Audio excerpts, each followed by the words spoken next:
మంచిది. సందర్భంలో ఒక చిన్న వాక్య భాగాన్ని మనం చదువుకుందాం, ధ్యానం చేద్దాం.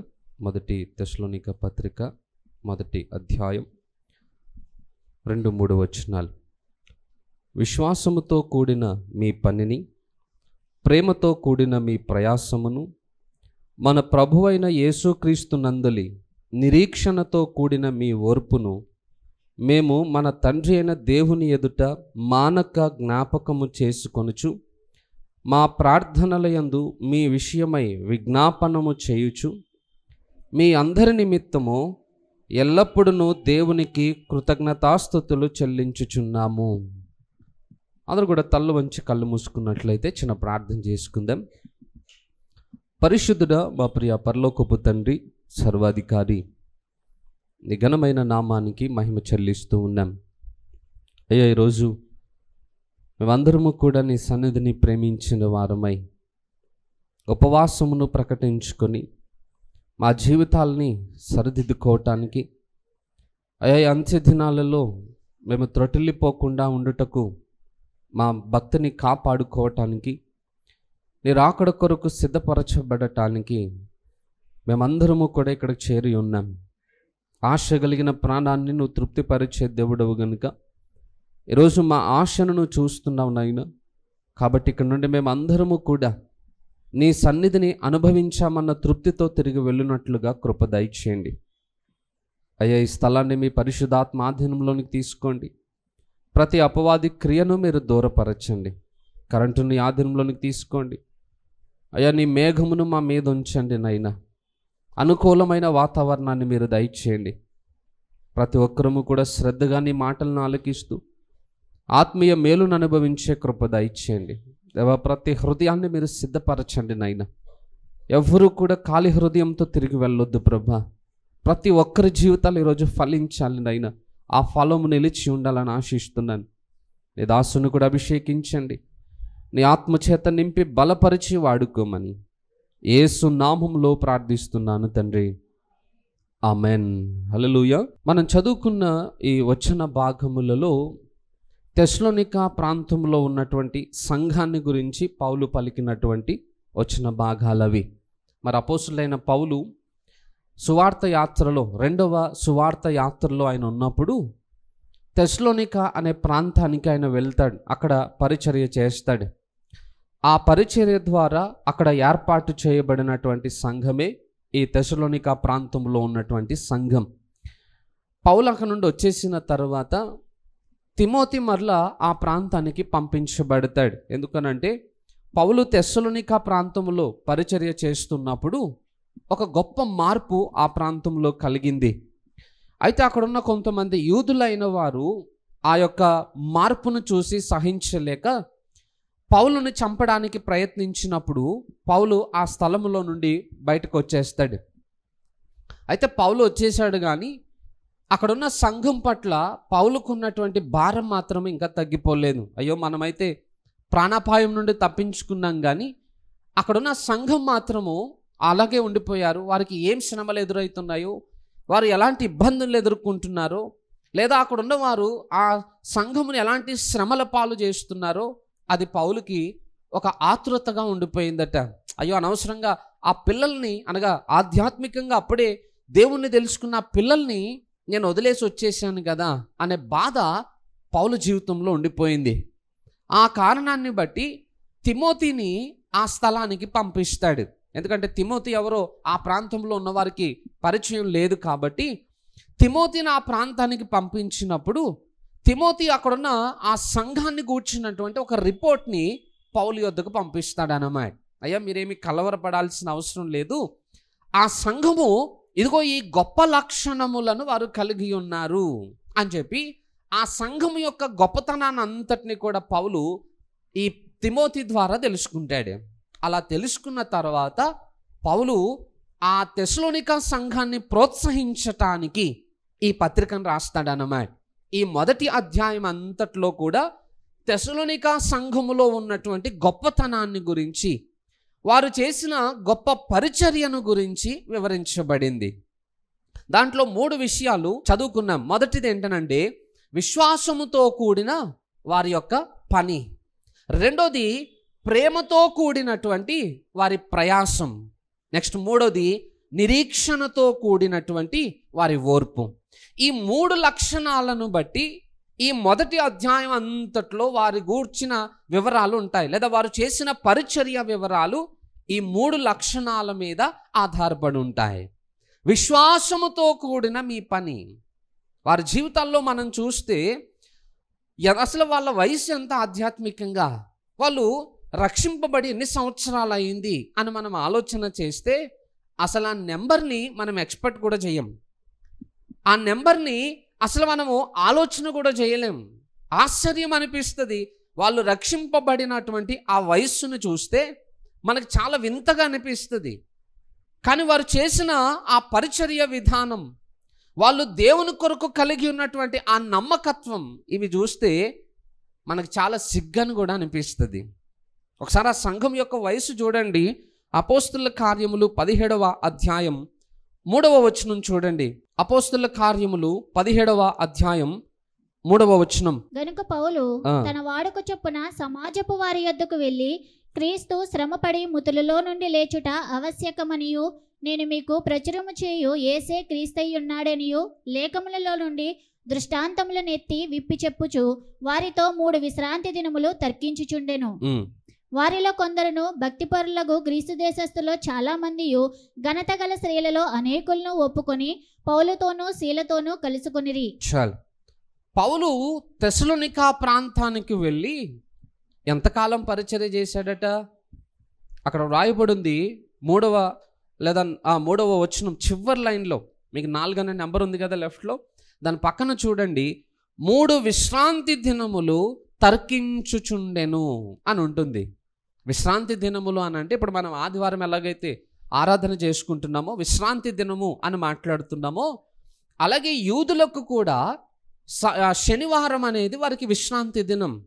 యూదులందరూ కూడా ఆ రోజు ఏం పనులు పెట్టుకోరు. కంప్లీట్గా వాళ్ళ బాధ్యతలు పనులన్నీ పక్కన పెట్టేసి వాళ్ళందరూ దేవుని మందిరంలో చేరి దేవుని ఆరాధిస్తారన్నమాట. అది వారికి ఆరంభము నుండి ఉన్నటువంటి ఒక నియమం అన్నమాట. అయితే 3 విశ్రాంతి దినములు పౌలు అక్కడుండి వారితోటి వాదం చేస్తూ ఉన్నాడట, తర్కం చేస్తూ ఉన్నాడట. ఆ 3 విశ్రాంతి దినములు అన్న దగ్గర ఒక ఫుట్ నోట్ ఉంటుంది. దాంట్లో మీరు కింద చూస్తే 3 వారములు అని ఉంటుంది. అంటే 3 వారాలు అంటే ఎన్ని రోజులు? 21 days. 21 రోజులు పరిచర్య చేస్తే పౌలు ఆ ప్రాంతంలో ఈ సంఘాన్ని కట్టాడన్నమాట. జస్ట్ 21 days పరిచర్య ద్వారా ఏర్పాటు చేయబడినటువంటి ఒక సంఘం. నేను అడుగుతున్నాను, 21 రోజుల్లో ఒక ప్రాంతానికి ఎన్ని విషయాలు నేర్పించగలుగుతాం? ఒక సంఘము ఏ విధమైనటువంటి వివరాలు నేర్చుకోగలుగుతారో ఆలోచన చేయండి. ఒక 21 రోజుల్లో. సహజంగా మనం ప్రతి సంవత్సరము మన మెయిన్ చర్చ్లో 1 month బైబిల్ ట్రైనింగ్ అని ఒక ట్రైనింగ్ ఏర్పాటు చేసేవాళ్ళు. మన దగ్గర నుండి కూడా కొంతమంది పిల్లలు ఆ ట్రైనింగ్ చేశారు. 21 రోజులలో ఎవరికైనా మనం ఏదైనా నేర్పించాలి అని అనుకుంటే జస్ట్ బైబిల్లో ఉన్నటువంటి మూల పాఠములు మాత్రమే వాళ్ళకి చెప్పగలుగుతాం. ఆ 21 రోజుల్లో వారిని కూర్చోబెట్టి ప్రకటన గ్రంథం బైబిల్ తరగతులు చెప్పగలుగుతామా? సాధ్యమవుతుందా? పోనీ బైబిల్ అంతా వాళ్ళకి ఆ 21 రోజుల్లో వివరించగలుగుతామా? పోనీ అదైనా సాధ్యం అవుతుందా? కాదు. 21 రోజులనంటే బైబిల్ చదువుకోండి, ప్రార్థన చేసుకోండి, మానకుండా మందిరానికి రండి, విశ్వాసంతో ఉండండి, పరిశుద్ధతతో ఉండండి, భక్తి కలిగి బ్రతకండి. ఇవే కదా మనం మూలపాఠంలో చెప్పగలుగుతాం. పౌలు 21 రోజుల్లో ఎంతవరకు వారికి నేర్పించగలుగుతాడో అన్ని విషయాలు వాళ్ళకి నేర్పించేశాడట. జస్ట్ ఒక 21 days చర్చ్ అన్నమాట అది. ఈ 21 రోజుల్లో కట్టబడినటువంటి ఒక సంఘము ఎలాంటి గుణలక్షణాలు కలిగి ఉన్నారో ఇప్పుడు చూడండి. తెస్సలోనిక పత్రికకి రండి. 2వ వచనంలో మొదటి లైన్లో రాయబడి ఉంది, విశ్వాసముతో కూడిన మీ పనిని. వాళ్ళు కేవలం 21 రోజుల్లో ఏవైతే వాళ్ళు నేర్చుకున్నారో ఆ నేర్చుకున్న విషయాలను బట్టి వారి భక్తిని కట్టుకోవడమే కాదు, వారు దేవుని కొరకు పని చేయడానికి నడుం కట్టారట. విశ్వాసముతో కూడిన మీ పని. సహజంగా మనం కూడా చెప్తాం, విశ్వాసం మాకు చాలా ఉందండి అని చెప్తాం. అంటున్నాను, విశ్వాసము అనేది క్రియల వలన నిరూపణ చేయబడుతుంది. బైబిల్లో రాయబడింది, క్రియలు లేని విశ్వాసము మృతమైనది అని వాక్యం ఘోషిస్తూ ఉంది.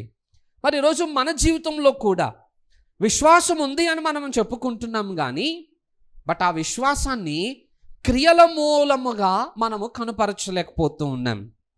మన విశ్వాసం అంత ఎలా ఉంటుందనంటే ప్రార్థన చేద్దాం కానీ కార్యం జరుగుతుంది అంటారా? మీటింగ్ పెట్టుకుందాం ప్రజలు వస్తారంటారా? దేవుని కొరకు అంటే నమ్మకంగా ఉందాం ఏమన్నా ఉపయోగం ఉందంటారా? పోనీ మన ఇంట్లో వాళ్ళని దేవుని మందిరానికి తీసుకుని వద్దాం వాళ్ళు ఏమన్నా మారతారంటారా? ఇది మన విశ్వాసం అన్నమాట.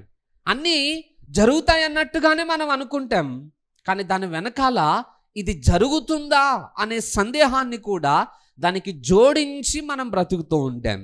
గుర్తుపెట్టుకోండి, ఏదైతే విశ్వాసాన్ని మనము కలిగి ఉన్నామో ఆ విశ్వాసము వెనక విశ్వాసముతో కూడిన క్రియ కూడా కలిగి ఉన్నప్పుడే ఆ విశ్వాసము ఫలభరితమైనదిగా కనపరచబడుతుందట. మనమేమో మాటల చేత విశ్వాసం ఉంది అని చెప్పుకుంటున్నాము కానీ ఆ విశ్వాసానికి తగిన పనిని మనం చేయట్లేదు. మరి విశ్వాసముతో కూడిన పని లేనప్పుడు మనం విశ్వాసము కలిగిన వారమని ఎలా మనం చెప్పుకోగలుగుతాం? జస్ట్ 21 రోజులలో ఏర్పాటు చేయబడినటువంటి ఒక సంఘము ఏ స్థాయికి వచ్చిందట? విశ్వాసముతో కూడిన మీ పని. వాళ్ళు వెళ్ళి 21 రోజుల్లో వాళ్ళు నేర్చుకున్నటువంటి ఆ విషయాలను బయటకు వెళ్ళి ప్రకటించటం మొదలుపెట్టారట. దేవుని పనిని వారు చేయడం ఆరంభించారు. నేను అంటున్నాను 21 రోజులలోనే రక్షింపబడిన ఆ ప్రజలు దేవుని కొరకు పని చేయడానికి వాళ్ళు ముందడుగు వేస్తే మనం రక్షింపబడి ఎన్ని సంవత్సరాలు అయింది? ఒక్కొక్కరిదే ఒక్కొక్క వయసు ఇక్కడ కదా. కొంతమంది 10 సంవత్సరాలు ఉన్నారు, కొంతమంది 5 ఉన్నారు, కొంతమంది 40 ఉన్నాళ్ళు కూడా ఉన్నారు. మరి 21 రోజులకి 20 సంవత్సరాలకి తేడా లేదంటారా? ఇప్పుడు మనకి పిల్లలు ఉన్నారు. మన పిల్లలు వయస్సునకు తగినటువంటి అభివృద్ధిని కలిగి ఉండకపోతే మనకు చాలా బాధ అనిపిస్తుంది. అయ్యో మా పిల్లలు ఎదుగుదల లేదండి. అసలు ఎదుగుదల గురించి వదిలేండి, మన పిల్లలు బక్కగా ఉంటేనే మనం తట్టుకోం. బక్కగా ఉంటే మనకు నచ్చదు. అరే మా పిల్లలు అసలు బాగా సన్నగా ఉన్నారండి, బాగా వీక్ అయిపోతున్నారండి, అసలు ఎంత పెట్టినా తింటలేదండి. వయసుకు తగిన గ్రోత్ వారి శరీరంలో ఉన్న లావుగా కనపడకపోతే మనకు మన పిల్లల గురించి ఎంత బాధో చింతిస్తాం, కలవరపడతాం. అయ్యో పిల్లలు పాడైపోతున్నారు కదా అని బాధపడుతూ ఉంటాం. మరి మన పరలోకపు తండ్రికి 20 సంవత్సరాల వయస్సు మనకి వచ్చిన తర్వాత కూడా మనం ఇంకా పసిపిల్లల్లానే ఉన్నామనుకోండి, మరి మన పరలోకపు తండ్రికి బాధ అనిపించదంటారా? ఖచ్చితంగా బాధ కలుగుతుంది. అయినా ఈ రోజుకి కూడా ఇంకా మనం బాధను కలిగించే స్థితిలోనే ఉన్నాం. ఎందుకనంటే వయస్సునకు తగినటువంటి పని ఈరోజు మన జీవితంలో మనం చూడట్లేదు. ప్రతిసారి కూడా వయస్సునకు తగినట్లుగానే మనం చేసే పనులను కూడా కాల్కులేట్ చేస్తూ ఉంటాం. కాలాన్ని బట్టి మనం చేస్తాం. అరే ఇంత వయసు వచ్చింది, నీకు ఇంకా మాట్లాడడం చేత కాలేదు. మాటకి వయసుకి సంబంధం ఏంటి? ఎందుకంటే వయసు పెరిగే కొలది జ్ఞానం పెరుగుతుంది కాబట్టి మాటలో మార్పు రావాలి. 70 సంవత్సరాల వయసు వచ్చిన తర్వాత కూడా ఏదో పిల్లలు మాట్లాడినట్టు పిచ్చాపాటి మాటలు మాట్లాడారు అనుకోండి, ఒప్పుకుంటారు ఎవరైనా? సాధ్యం కాదు. ఇంత వయసు వచ్చినా మాట్లాడడం చేత కాలేదా అని అంటారు. కొన్నిసార్లు ఇంత వయసు వచ్చింది ఇంకా నీకు పెళ్లి కాలేదా అని అంటారు. వయసుకి దానికి సంబంధం ఏంటంటే ఒక వయసు వచ్చినప్పుడు ఒక వ్యక్తిని ఇంటి వాడిని చేయాలని సహజంగా ప్రతి తల్లిదండ్రులు ఆశిస్తారు. ఆ వయసుకి అది జరగాలి. కొన్నిసార్లు ఇంత వయసు వచ్చినా ఇంకా ఈ పనులు చేత కాలేదా, ఇంత వయసు వచ్చినా నీ బ్రతుకు మారలేదా, ఇలా ప్రతి సంఘటనని కూడా వయస్సుతోటి పోల్చి మనం మాట్లాడతాం. అంటే కాలానికి అనుగుణంగా మన జీవితాల్లో అభివృద్ధి కూడా జరగాలి అని మనం ఆశిస్తాం. మరి 21 రోజులలో నేర్చుకున్నటువంటి విషయాలను ప్రకటించటానికి ఆ సంఘము విశ్వాసముతో ముందడుగు వేసినప్పుడు ఇన్ని సంవత్సరాల నుండి నేర్చుకుంటున్నటువంటి మనము దేవుని కొరకు ఎంత పరిచర్య చేయాలో ఆలోచన చేయండి. బట్ ఇప్పటికీ కూడా కూర్చుని నేర్చుకోవడానికే మనం ఆసక్తిని చూపిస్తున్నామే తప్ప విశ్వాసముతో వెళ్ళి పని చేయాలి అనేటువంటి ఆలోచన స్టిల్ ఈ రోజుకి కూడా మన జీవితాల్లో రావట్లేదు. మీరు ఆశ్చర్యపోతారు. 4-5 వచనాలు చూడండి, అసలు వారి పరిచర్య విధానం ఎంత అద్భుతంగా ఉంటుందో చూడండి. 1వ అధ్యాయం తెస్సలోనిక పత్రిక 1వ పత్రిక 1వ అధ్యాయం 4-5 వచనాలు. ఏలయనగా దేవుని వలన ప్రేమింపబడిన సహోదరులారా, మీరు ఏర్పరచబడిన సంగతి అనగా మా సువార్త మాటతో మాత్రము కాక శక్తితోనూ పరిశుద్ధాత్మతోనూ సంపూర్ణ నిశ్చయతతోనూ మీ యొద్దకు వచ్చి ఉన్న సంగతి మాకు తెలియను. మీ నిమిత్తము మేము మీ ఎడల ఎట్టివారమై ఉంటిమో మీరెరుగుదురు. పరిశుద్ధాత్మ వలన కలుగు ఆనందముతో గొప్ప ఉపద్రవమందు మీరు వాక్యమును అంగీకరించిరి.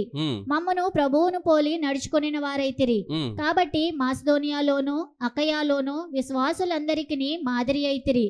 ఎందుకనగా మీ యొద్ద నుండి ప్రభువు వాక్యము మాసిదోనియాలోను అకయాలోను మ్రోగెను. అక్కడ మాత్రమే కాక ప్రతి స్థలమందును దేవుని ఎడల ఉన్న మీ విశ్వాసము వెల్లడాయను గనుక మేమేమియో చెప్పవలసిన అవశ్యము లేదు. చాలు.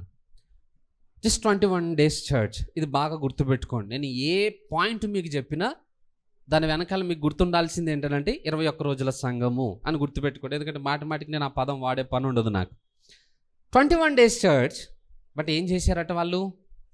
దేవుని వాక్యాన్ని ఎక్కడెక్కడ ప్రకటించారట? మాసిదోనియాలోను. మనం ఆల్రెడీ అపోస్తుల కార్యము బైబిల్ తరగతులు నేర్చుకున్నాం. అపోస్తుల కార్యముల్లో 2వ సువార్త ప్రయాణంలో మనం చూస్తే పౌలు మాసిదోనియా ప్రాంతాలకు వెళ్తాడు. మాసిదోనియా ప్రాంతం అంటే ఫిలిప్పు, తెస్సలోనిక, ఈ ప్రాంతాలన్నీ కూడా మాసిదోనియా అనే ప్రాంతాలలో ఉండేటువంటివి అన్నమాట. సో ఈ మాసిదోనియా ప్రాంతములన్నింటిలో కూడా ఈ తెస్సలోనిక సంఘస్థులు వెళ్ళి దేవుని వాక్యాన్ని ప్రకటించడం మొదలుపెట్టారట. అదే ప్రయాణంలో కొంచెం మీరు లెఫ్ట్కి వచ్చారనుకోండి, పైన మాసిదోనియా ఉంటుంది. ఈ లెఫ్ట్కి మీరు వస్తే అక్కడ అకయా అనే ప్రాంతంలో ఉంటాయి. అనగా కొరింథీ, ఈ ఏథెన్సు, ఈ ప్రాంతాలన్నీ కూడా అకయా అనే ప్రాంతానికి సంబంధించినటువంటి ఏరియాస్ అన్నమాట. ఆ స్థలంలో కూడా తెస్సలోనిక సంఘస్థులు వెళ్ళి దేవుని వాక్యాన్ని ప్రకటించి అక్కడ వారందరినీ విశ్వాసంలోనికి నడిపించారట. అంతేకాదు ప్రతి స్థలమందును పౌలు ఏ ఏ ప్రాంతాలకైతే వెళ్తున్నాడో ఆ ప్రాంతములలో ఉన్న ప్రజలు చెప్తున్నారట, అయ్యా మీకంటే ముందే తెస్సలోనిక ప్రాంతస్తులు వచ్చి దేవుని వాక్యాన్ని మాకు బోధించారు. ఇదిగో విశ్వాసముతో కూడిన పరిచర్య వాళ్ళు చేశారు. దేవుని గూర్చిన వివరాలు వారు మాకు నేర్పించారండి అని చెప్పి ఆ చుట్టూ ఉన్న ప్రజలందరూ కూడా తెస్సలోనిక ప్రజలను గురించి సాక్ష్యం చెప్తున్నారట. ఒక చిన్న సంఘము, అతి తక్కువ కాలంలో కట్టబడినటువంటి ఒక సంఘము ఎన్ని ప్రాంతాలకు వెళ్ళి దేవుని వాక్యాన్ని ప్రకటిస్తున్నారో చూడండి. మాసిదోనియా ప్రాంతాలకి, అకయా ప్రాంతాలకి, ప్రతి స్థలములోనూ దేవుని వాక్యమును వెళ్ళి వాళ్ళు ప్రకటిస్తున్నారట. 20 సంవత్సరాల సంఘం ఎక్కడ దాకా వెళ్ళింది వాక్యం మన ద్వారా? అట్లీస్ట్ మన పక్కింట్లోకి కూడా వెళ్ళట్లేదు. అట్లీస్ట్ మన బంధువుల ఇంటికి కూడా వెళ్ళట్లేదు. కనీసం మన ప్రాంతానికి కూడా దేవుని వాక్యాన్ని మనం మోసుకుని వెళ్ళలేకపోతున్నాం. అంటే ఎంత వెనకబడిపోయిన స్థితిలో ఈరోజు మనం ఉన్నామో ఆలోచన చేయండి. ఇన్ని సంవత్సరాల నుండి మనం నేర్చుకుంటున్నాం, ఇన్ని సంవత్సరాల నుండి వాక్యము చేత పోషింపబడుతున్నాం. బైబిల్ తరగతులు, మళ్ళా ఆరాధన కూడికలు, ప్రత్యేకంగా ఎన్నో అంశాలు మనం నేర్చుకుంటూ ఉన్నాం. బోధలు, ఉపదేశాలు, తరగతులు, ఇన్ని విధాలుగా దేవుని వాక్యాన్ని మనం నేర్చుకుంటున్నా అట్లీస్ట్ మన గడప తాటి దేవుని వాక్యాన్ని ఇంకొక ఇంటికి మనం మోసుకుని వెళ్ళలేకపోతున్నామనంటే ఈరోజు మన ఆధ్యాత్మిక జీవితము ఏ స్థితిలో ఉందో ఆలోచన చేయండి. అనవసరమైన విషయాలు ఎంత దూరమైనా మోసుకుని వెళ్తాం. అట్లీస్ట్ మన వాళ్ళు మనకు దగ్గర లేకపోతే ఫోన్ చేసి కూడా చెప్పేస్తాం వాళ్ళకి, అక్కడ అలా జరిగింది తెలుసా, ఇక్కడ ఇలా జరిగింది తెలుసా, ఆ ఇంట్లో అలా అయ్యింది, ఈ ఇంట్లో ఇలా అయ్యింది. ఫోన్స్ చేసి మరి గంటలు చెప్తున్నాం కదా ఈ పనికిరాని విషయాలన్నీ. అదే ప్రయాసము ఒకవేళ దేవుని కొరకు మనం పడి ఉంటే, ఆదివారం వాక్యం విన్నాం, ఇంటికి వెళ్ళగానే ఫోన్ చేసి మన ఇంటి వాళ్ళకి, ఇగో ఈరోజు మా మందిరంలో వాక్యం విన్నాను, ఈ విషయాలు నేను నేర్చుకున్నాను, మీరు కూడా నేర్చుకోండి, విశ్వాసంలో బలపడతారు. ఎప్పుడైనా చేసాం ఆ పని? ఫోన్లో ఎప్పుడైనా ఒక అరగంట మాట్లాడతాం మనం అనవసరమైన వాటి కొరకు. అవసరమైన దాని కొరకు ఎప్పుడైనా ఫోన్ చేసి వాక్యం చెప్పిన సందర్భాలు ఏమైనా ఉన్నాయా?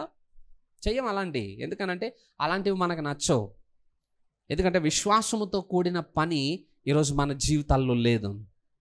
నెక్స్ట్ ఆ సంఘానికి ఉన్న మరొక లక్షణం ఏంటంటే ప్రేమతో కూడిన ప్రయాసమును వారు కలిగి ఉన్నారట. ఎవరి మీద ప్రేమ?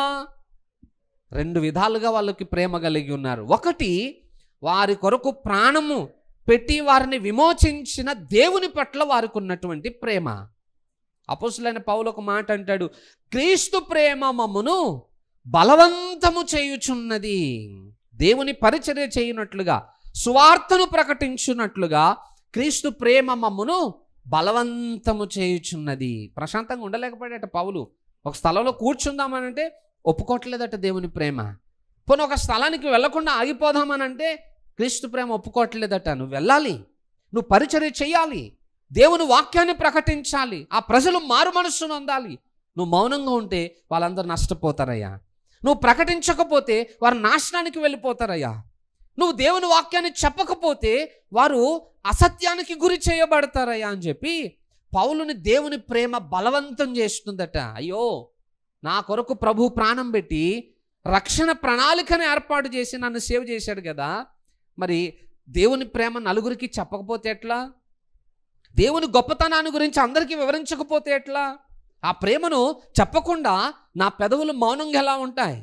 నా నాలుక నిశ్శబ్దంగా ఎలా ఉండగలుగుతుంది? లేదు లేదు, నేను వెళ్ళి చెప్పాల్సిందే, దేవుని గురించి ప్రకటించాల్సిందే, ఆ ప్రేమ అందరికీ తెలియాల్సిందే. క్రీస్తు ప్రేమ పౌలుని బలవంతం చేసిందట. ఒక చోట కూర్చోలేకపోతున్నాడు పౌలు, మనశ్శాంతి ఉండట్లేడు, ఏదో ముళ్ళ కంచె మీద ఉన్నట్టుంది ఆయనకి. ఎందుకనంటే దేవుని గురించి చెప్పకపోతే ఎట్లా అనే ఆ బాధ పౌలుని మాటి మాటికి ప్రేరేపిస్తూ ఉందట. నేనంటాను, ఈరోజు క్రీస్తు ప్రేమ మనలో ఉందంటారా? లేదా క్రీస్తు మీద ప్రేమ మనకు ఉందంటారా? మాటతో చెప్పమంటే అబ్బో దేవుడు అంటే నాకు చాలా ప్రేమ అండి అని చెప్తాను. ఎట్లా చెప్తారు ఆ ప్రేమ? ఎట్లా ఎక్స్ప్రెస్ చేస్తున్నాం మన ప్రేమ? సహజంగా మన పిల్లల మీద మనకి ప్రేమ ఉంటుంది, ఉన్నది కాబట్టి టైం టు టైం వాళ్ళకి ఫుడ్ పెడతాం, అవునా? అమ్మో ఆకలికి అలమటించిపోతారేమో. ఈవెన్ కొంతమంది చిన్నపిల్లల తల్లిదండ్రులు ఉన్నారు. మన పిల్లల్ని దేవుని మందిరానికి తీసుకొస్తాం. ఇక్కడ ఉండేది ఎంతసేపు? మీరు జస్ట్ 2 hours, 2 గంటలు ఉంటాం మనం దేవుని మందిరంలో. కానీ 2 గంటల్లో కూడా మన పిల్లలకి ఏమైనా ఆకలేస్తుందేమో అని ఇంటికా నుండి మూట కట్టుకుని వస్తాం, అవునా? ఎందుకు తీసుకొస్తున్నాం? ప్రేమ. ఆ ప్రేమ మనల్ని ఒక సిద్ధపాటులోనికి తీసుకుని వస్తుంది. అయ్యో, నా పిల్లలు కష్టపడకూడదు, నా పిల్లలు ఆకలికి ఇబ్బంది పడకూడదు, నా పిల్లలకి ఎలాంటి శ్రమ కలగకూడదు అని మన పిల్లల కోసం అన్ని ఏర్పాట్లు చేసుకొస్తాం. ఒక పక్క పిల్లలు మోసుకు రావాలి, ఇంకొక పక్క పిల్లలకు అవసరమైనవి మోసుకుని రావాలి. చాలా కష్టంతో కూడిన పనే అది. చర్చ్ అంటే ఇక్కడికి దగ్గర ఉంది కాబట్టి సరిపోయింది. రేపు ఎటన్నా బయటికి వెళ్ళినా అదే పరిస్థితి కదా. ఎంత దూరం వెళ్ళినా ఈ 2 లగేజీలు తప్ప మనకి. ఒక పక్కమో పిల్లలు, ఇంకొక పక్క పిల్లలకు అవసరమైనవి. ఎంత దూరమైనా వెళ్ళనివ్వండి తల్లిదండ్రులు, ఈ 2 లగేజీలు ఖచ్చితంగా మనతో ఉంటాయి. ఎందుకు అంత ప్రయాసము? మన పిల్లల మీద ఉన్న ఆ ప్రేమ మనల్ని అలా బలవంతం చేస్తుందట. మన పిల్లలకి అన్ని సమకూర్చాలి, వారిని జాగ్రత్తగా చూసుకోవాలి అని. మరి దేవుని మీద కూడా మనకు అలాంటి ప్రేమ ఉంటే ఆ ప్రేమ క్రియలలో కనుపరచబడాలి. మాటతో చెప్పుకుంటే ఆ ప్రేమ గొప్పది కాదు. క్రియతో కనుపరచబడిన ప్రేమకి విలువ ఎక్కువ. ఒకవేళ నిజంగా ఈరోజు దేవుని మీద మనకి ప్రేమ ఉన్నట్లయితే దేవుని కొరకు మీరు ఏదైనా చేసినట్టు చూపియండి. ఇగో ప్రభువా, నీ కోసం సువార్తను ప్రకటించాను నాయన, నీ మీద ప్రేమతోటి. ప్రభువా, ఇగో నీ మీద ప్రేమతోటి ఒక విశ్వాసిని బలపరిచి మందిరానికి తీసుకుని వచ్చాను. ఇదిగో నీ మీద ప్రేమతోటి ఒక కుటుంబం కొరకు ఒక దినం ఉపవాసం ఉండి ప్రార్థన చేస్తున్నాను. ఇదిగో ప్రభువా, నీ మీద ప్రేమతోటి ఒకరి కోసం నేను కన్నీరు విడుస్తున్నాను. ఏం చేశాం చెప్పగలగడానికి? మన ప్రేమను వ్యక్తపరచటానికి మనం చేసిన క్రియ ఏంటి? అసలు ఆ ప్రయాసం ఏంటి? మనకి ఏం ప్రయాసపడడం ఇష్టం ఉండదు. అసలు మన కోసమే మనం ప్రయాసపడం. అన్నీ ఉన్నగడికి వచ్చేయాలా, అన్నీ సౌఖ్యంగా ఉండాలని కోరుకుంటాం. ఇక పక్కోళ్ళ కోసం మనం ఎందుకు ప్రయాసపడతాం? మనకేం అవసరం అసలు? ఎవరెలా పోతే మనకెందుకు? పాస్టర్ గారు చేసుకుంటాడులే ప్రార్థన, సంఘం ఆయనది కదా, ఆయన చూసుకుంటాడులే, ఆయన కష్టపడతాడులే, అవసరమైతే ఆయన ఉంటాడులే ఉపవాసం, మనకెందుకు బాధ? ఇదే కదా ఈరోజు మనం ఆలోచిస్తున్నది. పాస్టర్ల మీద ప్రేమతో చేయకండి. ఎందుకనంటే ఆ ప్రేమ ఎక్కువ రోజు నిలబడదు. ప్రభువు మీద ప్రేమతోటి మనం ఏదైనా చేయడం ఆరంభిస్తే ఆ ప్రేమ జీవితకాలం అంతా మన జీవితంలో మనం కలిగి ఉండగలుగుతాం. హల్లెలూయా. అక్కడున్న తెస్సలోనిక ప్రాంతస్తులట ప్రభువు మీద వారికున్న ప్రేమ 21 రోజుల్లో ఏం ప్రేమ అర్థమైంది వాళ్ళకి? 20 సంవత్సరాల నుండి నేర్చుకుంటున్నా, మనకే ఇంకా ప్రభు మీద ప్రేమ రాలేదు. 21 రోజుల్లో దేవుని ప్రేమ గురించి వాళ్ళకి ఎలా తెలిసింది? అసలు నేర్చుకున్నారు వాళ్ళు, లేఖనాలు చదివారు, సేవకులు చెప్పిన మాటల ద్వారా వారికి సత్యం అర్థమవుతుంది. ఇవన్నిటి ద్వారా క్రీస్తు ప్రేమ ఏంటో వారికి అర్థమైంది. ఆ ప్రేమను ప్రకటించకుండా వాళ్ళు మౌనంగా ఉండలేకపోయారట. ప్రేమతో కూడిన ప్రయాసం. ఎంత దూరానికైనా వెళ్తున్నారు వాళ్ళు. పైగా సువార్తను ప్రకటించడం అంటే ఆ టైంలో అంత ఈజీ కాదు. పౌలు లాంటి వారు వెళ్ళి సువార్తను ప్రకటిస్తున్నప్పుడు ఏం జరిగాయి? దాడులు జరిగాయి. పౌలునైతే ఒకసారి రాళ్లతో కొట్టేసి ఇక ఆయన సృహ తప్పిపోతే చచ్చిపోయాడు అనుకుని ఊరు బయటకు ఈడ్చేశారు. అలాంటి పరిస్థితులు ఉన్న కాలంలో క్రీస్తు మీద ప్రేమతోటి వారు వెళ్ళి దేవుని సువార్తను మాసిదోనియా ప్రాంతాల్లో, అంటే వాళ్ళ ఏరియాస్లోనే, వాళ్ళ కళ్ళెదురుగుండా వాళ్ళు చూశారు. పౌలు సువార్తను ప్రకటించినందుకు ఆయనను ఏం చేయాలనుకున్నారు. అది తెలిసిన తర్వాత కూడా వాళ్ళు మౌనంగా ఉండడానికి ఇష్టపడలేదట. పోతే పోదాం, చచ్చిపోతే చచ్చిపోతాం, ఏమవుతుంది అని చెప్పి వెళ్ళి వాళ్ళు ప్రభువు కోసం ప్రయాసపడడానికి ప్రేమతోటి వెళ్ళి పరిచర్య చేశారట. ఏమంటే ఈరోజు మనకుందా ఆ ప్రేమ? ఇన్ని సంవత్సరాల నుండి దేవునితో కలిసి నడుస్తున్నాం అని అనుకుంటున్నాం కదా, మరి క్రీస్తు పట్ల మనకున్న ప్రేమ క్రీస్తు కొరకు మన ద్వారా ఏం చేయించిందో ఒక్క విషయాన్ని గురించి ఆలోచన చేయండి. ఇగో దేవా నీ కోసం ఇది చేశాను అని దేవుని ఎదుటికి వెళ్ళి ధైర్యంగా చెప్పగలిగిన ఒక్క పని గురించి చెప్పండి చూద్దాం. ఏం లేవు. ఎందుకంటే ప్రేమ లేదు, చల్లారిపోయింది. ఆ ప్రేమ, ప్రభువు పట్ల ప్రేమ చల్లారిపోయింది. అది చల్లారిపోయింది కాబట్టి దేవుని కోసం ఏది చేయలేనటువంటి నిస్సహాయ స్థితికి ఈరోజు మన జీవితాలు వెళ్ళిపోయాయి. ఎంత బాధాకరమైన విషయం. నెక్స్ట్ మూడవది, నిరీక్షణతో కూడిన మీ ఓర్పు. పౌలు వచ్చేసాడు ఆ ప్రాంతం నుండి. వచ్చేసిన తర్వాతట ఆ ప్రాంతంలో ఉన్న సంఘస్థులను అక్కడున్న యూదులు అల్లరి మూక హింసించడం మొదలు పెట్టారట. చాలామంది హతసాక్షులు అయిపోయారు, చాలామంది గాయాల పాలయ్యారు, చాలా ఇబ్బందులను ఎదుర్కొన్నారు. అన్ని శ్రమలు వారు భరించినప్పటికీ కూడా అక్కడున్నటువంటి ఆ ప్రజలు దేవుణ్ణి విడిచిపెట్టలేదట. ఎందుకు విడిచిపెట్టలేదనంటే దేవుని పట్ల వారికున్నటువంటి ప్రేమ దేవుని యొద్ద నుండి వారు వెళ్లకుండా వారిని కాపాడుతూ వచ్చింది. అంటే ప్రేమ ఎంత స్ట్రాంగ్గా వారి హృదయాల్లో వాళ్ళు సంపాదించి పెట్టుకున్నారో చూడండి. నిరీక్షణతో కూడిన ఓర్పు. వారికి ఒక నిరీక్షణ ఉంది, ఈ శ్రమ ఎక్కువ కాలం ఉండదు, ప్రభువు తొందరగానే వస్తాడు, ఈ శ్రమలన్నిటిలో నుండి మనల్ని విడిపిస్తాడు. ఇంకొంతకాలం ప్రభువు కోసం మనం ఓర్చుకుంటే, ఇంకొంతకాలము దేవుని కొరకు మనం శ్రమపడి మన భక్తిని మనం కాపాడుకోగలిగితే దేవుని రాజ్యంలో చేరిపోతాం కదా, దేవుని రాజ్యంలో గొప్ప ఆనందాన్ని మనం అనుభవిస్తాం కదా అని వారు ఎదురవుతున్న ప్రతి శ్రమలో, వారి కన్నుల ఎదుట ప్రాణాలు పోతున్నా, వారి కన్నుల ఎదుట అనేకులు హింసింపబడుతున్నా వాళ్ళు మాత్రం ఆ నిరీక్షణను విడిచిపెట్టలేదట. దేవుని కొరకు నిర్లక్ష్యంగా వారు అడుగులు వేయడానికి ఎప్పుడూ సాహసించలేదట. కొద్ది కాలం ఓపిక పడదాం, కొద్ది కాలం ఈ శ్రమను భరిద్దాం, దేవుడు మనకి విమోచనని ఇస్తాడని ఆ శ్రమలన్నింట్లో కూడా దేవుని కొరకు వారు ఓర్పును కలిగి అడుగులు వేయడం మొదలుపెట్టారంట. నేను అంటాను, ఈరోజు మనకేం నిరీక్షణ ఉంది చెప్పండి? మనకేం ఓర్పును కనపరుస్తున్నాను చెప్పండి? ఏం ఓర్పు లేదు. ప్రతి చిన్నదానికి ఈరోజు అసహనమే మన జీవితంలో ఉంది. చిన్న చిన్నదానికి శ్రమ, తొందరగా కోపడిపోతాం, తొందరగా అలిగేస్తాం, తొందరగా విసుగు వచ్చేస్తుంది, తొందరగా దేవుని వదిలిపెట్టేసి వెళ్ళిపోతాం. అసలు ఓర్పు అనేది మన దగ్గర ఏమైనా ఉందంటారా? ఇప్పుడు నిజంగా ఆలోచన చేస్తే అన్నింటికీ మిషన్లు ఉన్నాయి, కానీ గుణలక్షణాలను పరీక్షించడానికే మిషన్లు లేవు. అందుకే మనం అందరం బతికిపోయాం.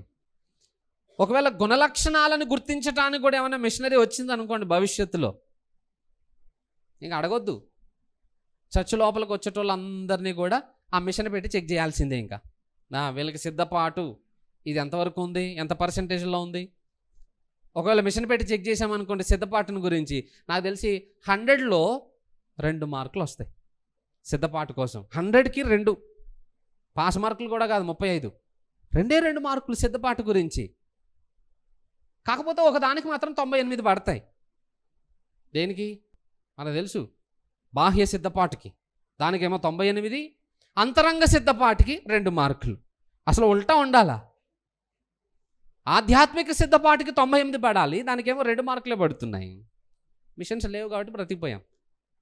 మనం ఏం చెప్పినా సిద్ధపడ్డారా అంటే సిద్ధపడ్డామనే చెప్తున్నాం. ఈ సిద్ధపడ్డారా అని చెప్పి మనం కూడా ఓకే మంచోళ్ళు, బాగానే భక్తి జరుగుతుంది కదా అని మనం తృప్తి పడుతున్నాం అంతే. పరిశుద్ధతకి అదొక గుణలక్షణం, దానికి ఎన్ని మార్కులు పడతాయని మిషన్ పెట్టామనుకోండి, ఎంతమందిని దొరుకుతామో దొంగలం కదా. గుణలక్షణాలను పరీక్షించడానికి మిషనరీ లేదు కాబట్టి ఈరోజు అందరి ఎదుట పరిశుద్ధులమనే ముసుగేసుకుని బ్రతికేస్తున్నాం. మనం చాలాసార్లు ఏమనిపిస్తుంది అని అంటే, మనకంటే మన పక్కన వాళ్ళే బెటరు, వాళ్ళు చాలా భక్తిపరులు, చాలా మంచోళ్ళు అని అనుకుంటూ మనం కొంచెం ఆలోచన చేస్తూ ఉంటాం. కానీ ప్రభు అనుకుంటాడు, అన్నీ ఆ తోటలో మొక్కలే, అన్నీ ఒక బడిలో చదువుకున్న పుస్తకాలే. ఎందుకంటే ప్రభుకి అందరి మనస్తత్వాలు తెలుసు, అందరి యొక్క చరిత్ర ఆయనకు తెలుసు. ఆయన కన్నులు ఎదుట చూస్తే బహుశా ఎవ్వరము కూడా ఆయన దృష్టిలో యోగ్యులము కాకపోయి ఉండొచ్చేమో. ఎందుకంటే మనలో ఓర్పు లేదు, నిరీక్షణ అస్సలే లేదు.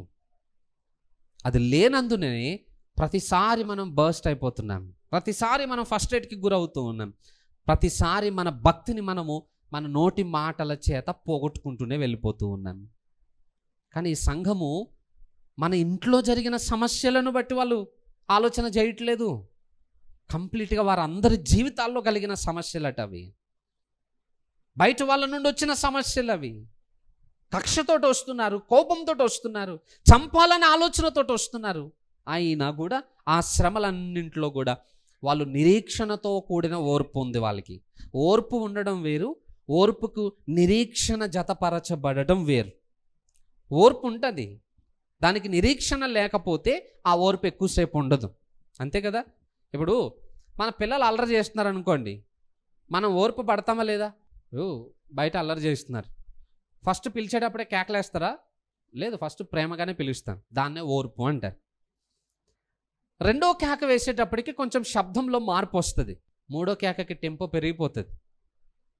ఎందుకు పెరిగిపోతుంది టెంపో? ఓర్పు అప్పటికి అయిపోయింది. ఫస్ట్ కేకలో ఉంది, రెండో కేకకి కొంచెం తగ్గింది, మూడో కేకకి ఓర్పు సమాధి అయిపోయింది. అందుకే మూడో కేకలో టెంపో పెరుగుతుంది, ఎందుకంటే దానికి నిరీక్షణ లేదు. ఈరోజు మనకి దేవుని పట్ల ఉన్న ఓర్పు కూడా అలానే ఉంది, నిరీక్షణ లేని ఓర్పు అన్నమాట. అందుకే అప్పుడే ఆనందం, అప్పుడే కోపం, అప్పుడే ఆసక్తి, అప్పుడే నిర్లక్ష్యం. ఇవన్నీ ఎందుకు జరుగుతున్నాయి మన జీవితంలో? ఓర్పు ఉంది, బట్ దానికి నిరీక్షణ జతపరచబడలేదు. అందుకే తొందరగానే మనము లూజ్ అయిపోతున్నాం ఎమోషన్స్ విషయంలో. కానీ ఈ సంఘం అలా కాదు, నిరీక్షణను కూడా దానికి జతపరిచారట. ఎలా అంటే ఆ నిరీక్షణ, ఓర్పు సన్నగిల్లుతున్న ప్రతిసారి ఆ నిరీక్షణ ఆరిపోతున్న దీపంలో తైలం పోసినట్టు, ఏం కాదు, కొంచెం ఓపిక బట్టి, ఇంకొంతకాలమే, ప్రభు త్వరగా రానై ఉన్నాడు, ధైర్యంగా ఉండు, కొంచెం ఓర్చుకో, అయిపోతుంది. ఇక ఇంజక్షన్ చేసేటప్పుడు పిల్లలకి మనం ఏం చెప్తాం? డాక్టర్ ఏమంటాడు? అయిపోయిందని. ఇక ఏమి చేయకముందు అయిపోయింది అంటాం స్టార్ట్ చేస్తాడు. ఏమి లేదు, అయిపోయింది అంటాడు. అయిపోయింది అనగానే ఆ పిల్లలు కూడా ఇంకా అయిపోయింది, పర్లేదులే అన్నట్టు ధైర్యంగా ఉంటారు వాళ్ళు. నిరీక్షణ కూడా మనల్ని అలా ధైర్యపరుస్తుందట. అయిపోయింది, ఇంకా కొంచెం కాలం, ప్రభు వచ్చేస్తాడు తొందరగా, ఇంకా కొంచెం ఓపిక పడితే ఈ శ్రమ నుండి నువ్వు బయటకు వస్తావని చెప్పి మన జీవితంలో ఎదుర్కొనే ప్రతి ఇబ్బందిని ధైర్యపరచటానికి ఆ నిరీక్షణ మనలో ప్రోత్సాహాన్ని కలిగిస్తుందట.